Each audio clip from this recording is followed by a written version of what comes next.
Why you keep self-sabotaging and how to finally stop. You have everything you need to move forward.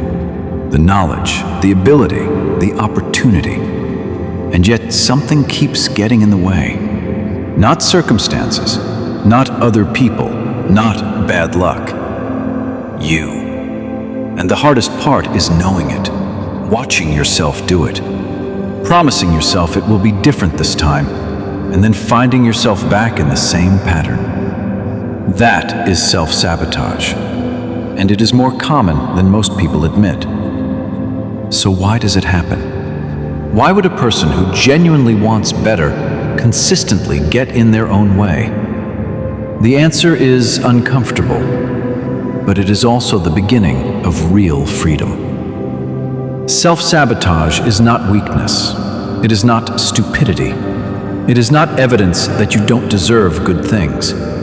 It is a protection mechanism. Somewhere along the way, your mind learned to associate certain things with danger. Success, visibility, change, growth.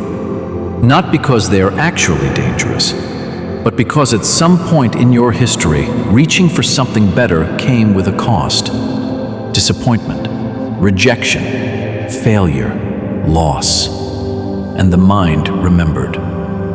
So now, every time you get close to something meaningful, the mind pulls the alarm, and you find yourself procrastinating, avoiding, undermining, doing anything to stay just short of the thing that might cost you something again. That is the pattern, and it runs automatically until you make it conscious. The first step to stopping self-sabotage is recognizing it honestly, not with shame, not with self-judgment, but with curiosity.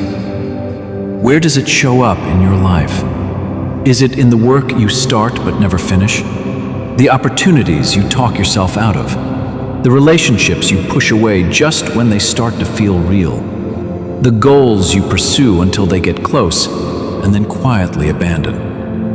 Name the pattern specifically, because you cannot interrupt what you refuse to see clearly. The second step is to find the belief underneath the behavior. Every act of self-sabotage is rooted in a belief. I don't deserve this. This won't last, so why try? If I succeed, people will expect more than I can give. If I fail publicly, it will confirm what I already fear about myself.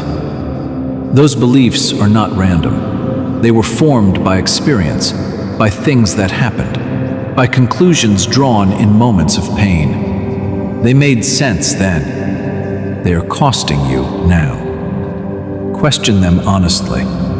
Is this actually true? Or is this an old conclusion I'm still letting run my present life? The third step is to change your relationship with failure. Most self-sabotage is ultimately fear of failure in disguise. But failure is not the enemy. Staying stuck to avoid failure is the real enemy.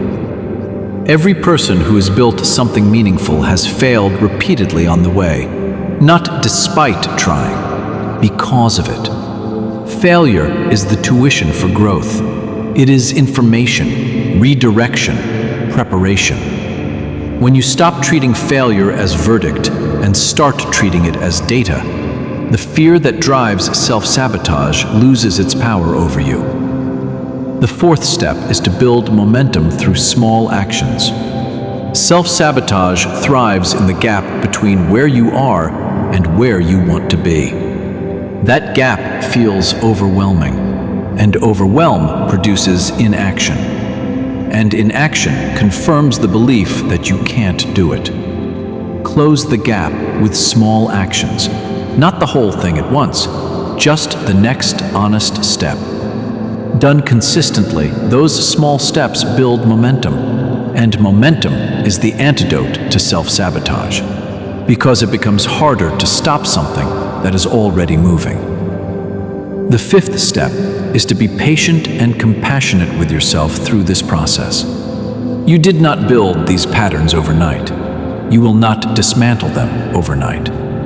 There will be days you fall back into old habits, days the pattern wins, days you look up and realize you have been sabotaging again. Those days are not proof that you cannot change. They are part of changing. What matters is what you do next. Whether you shame yourself into paralysis or acknowledge what happened and return to your commitment one more time. That returning again and again is what real change actually looks like. You are not broken. You are not beyond this.